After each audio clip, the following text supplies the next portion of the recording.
अस्सलाम वालेकुम। आप सब स्टूडेंट्स को आपके अपने चैनल पे वेलकम करते हैं। और सबसे पहले अगर आप मेरे चैनल पे न्यू हैं तो प्लीज मेरा channel like comment and subscribe करना मत भूलिएगा। और ये जो चैनल मैंने बनाया है, इस चैनल पे हम सारा बायोलॉजी का जो भी फर्स्ट ईयर इंटर और बीएससी के जो भी लेक्चर्स होंगे इस जो है चैनल पे कवर करेंगे। तो आप सब स्टूडेंट्स से रिक्वेस्ट है मेरा चैनल सब्सक्राइब करें। और बहुत सारे स्टूडेंट्स की डिमांड थी कि सर हमें सेल डिवीजन समझाएं, तो आज हम वो करते हैं। सेल डिवीजन हमारा टॉपिक है। तो आज का हमारा टॉपिक है सेल डिवीजन और मोस्ट इंटरेस्टेड टॉपिक है। आपने जस्ट कंसंट्रेशन देनी है। मोस्ट इंटरेस्टेड टॉपिक है सेल डिवीजन। तो आज हम डिस्कस करेंगे सेल डिवीजन के बारे में। सिंपल आप सेल डिवीजन कहेंगे कि इन विच सेल डिवीजन में क्या होता है, इन विच सेल डिवीजन में सेल डिवाइड होता है। और जैसे सेल डिवाइड होता है और नंबर में इंक्रीज होता है, जब भी डिवीजन होती है तो सेल नंबर में क्या होता है, इंक्रीज होता है। In which cell divide and increase in number, इसमें क्या होता है, सेल डिवाइड होता है और इंक्रीज होता है किसमें, नंबर में। तो ये हमारी हो गई सेल डिवीजन। सेल डिवीजन की सिंपल डेफिनेशन क्या है, in which cell divides and increase in number. जब सेल डिवाइड होता है तब सेल नंबर में इंक्रीज होता है। तो ये हमारी सिंपल क्या हो गई, सेल डिवीजन हो गई। सेल डिवीजन के दो टाइप्स हैं। There are two types of the cell division. Cell division के दो टाइप्स हैं। एक है हमारे पास माइटोसिस है और दूसरा है हमारे पास मियोसिस। सेल डिवीजन के दो टाइप्स हैं, माइटोसिस एंड मियोसिस। अब पहला हमारा है माइटोसिस। तो अभी हम माइटोसिस सीखेंगे कि माइटोसिस होता क्या है। माइटोसिस में क्या कहेंगे, माइटोसिस को दूसरा ऑक्सीडेशनल डिवीजन कहते हैं। लेकिन यहाँ पे सुइटेबल वर्ड नहीं है बायोलॉजी में, ये केमिस्ट्री में सुइटेबल वर्ड लगता है ऑक्सीडेशनल डिवीजन। इसे दूसरा ऑक्सीडेशनल डिवीजन भी कहते हैं, लेकिन ऑक्सीडेशनल डिवीजन, लेकिन यहाँ पे this is not suitable. Oxidational division में गेनिंग होती है, केमिस्ट्री में आपने पढ़ा होगा। ऑक्सीडेशनल डिवीजन में गेनिंग होती है इलेक्ट्रॉन, प्रोटॉन और न्यूट्रॉन की, तो आपने वहां पे भी पढ़ा होगा। लेकिन ऑक्सीडेशनल डिवीजन में क्या होता है, ये इसको माइटोसिस को ऑक्सीडेशनल डिवीजन कह सकते हैं, लेकिन here this is not a suitable word, ये सुइटेबल इधर नहीं लग रहा। तो माइटोसिस में आप क्या कहेंगे, माइटोसिस में वन पेरेंटल सेल डिवाइड होता है टू डॉटर सेल्स में और नंबर ऑफ क्रोमोसोम सेम रहता है।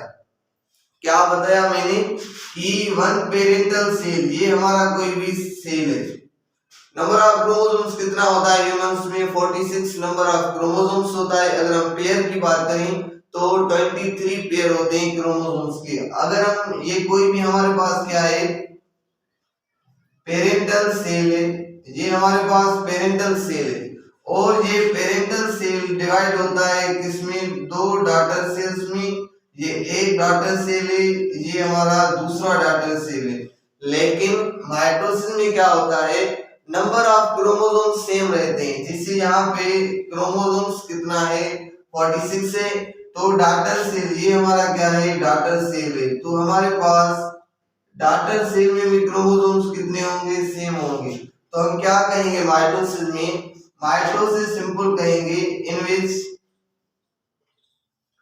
वन पेरेंटल सेल, इसमें क्या होता है, एक पेरेंटल सेल डिवाइड होता है टू डॉटर सेल्स में, in which one parental cell divide into two daughter cells and number of chromosomes remain same.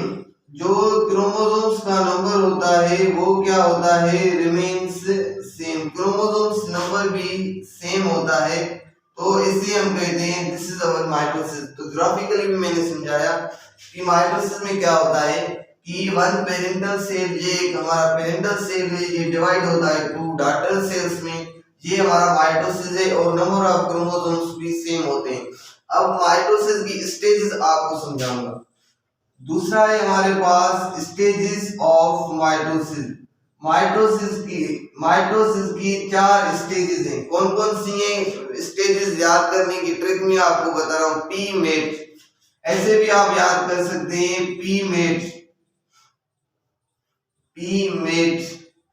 This is a trick to remember the stages of mitosis, phases of mitosis. P stand for, P हमारा stand कर रहा है prophase, P stand for prophase, M stand for metaphase, M हमारा है metaphase, A हमारा है anaphase और T हमारा है टीलोफेज। तो ये हमारा क्या है, इसे याद करने की ट्रिक यही है, माइटोसिस की फेसेस को याद करने की ट्रिक ये है। पहले प्रोफेज आता है, दूसरा मेटाफेज आता है, तीसरे नंबर पर एनाफेज आता है और चौथे नंबर पर टीलोफेज आता है। तो इस क्लास में हम पहले प्रोफेज को पढ़ेंगे। प्रोफेज क्या होता है? प्रोफेज अगर हम कॉम्बिनेशन देखें तो प्रोफेज टू वर्ड्स की कॉम्बिनेशन है। एक है हमारे पास प्रो का मतलब होता है फर्स्ट और दूसरा हमारे पास है फेस का मतलब होता है स्टेज। ये हमारे पास फर्स्ट स्टेज है, इसीलिए इसका नाम है प्रोफेस। तो प्रोफेस में क्या होता है, सिंपल अगर मैं आपको दिखाऊं, ये हमारे पास कोई भी सेल है, ये हमारे पास कोई भी सेल है और ये उसकी न्यूक्लियस है। ये हमारे पास क्या है, सेल मेम्ब्रेन है। ये सिंपल सेल मैंने ड्रा किया है। ये हमारे पास सेल मेम्ब्रेन है और ये हमारे पास क्या है, साइटोप्लाज्म है। ये हमारे पास क्या है, साइटोप्लाज्म है और ये हमारे पास क्या है, न्यूक्लियस या न्यूक्लियर मेम्ब्रेन कह सकते हैं आप। ये हमारे पास न्यूक्लियर मेम्ब्रेन है। ये मैंने सिंपल ड्रा किए स्ट्रक्चर। ये हमारे पास क्या होता है, क्रोमेटिन नेटवर्क होता है और दूसरा ऐसे न्यूक्लियर रेटिकुलम भी आप बोल सकते हैं।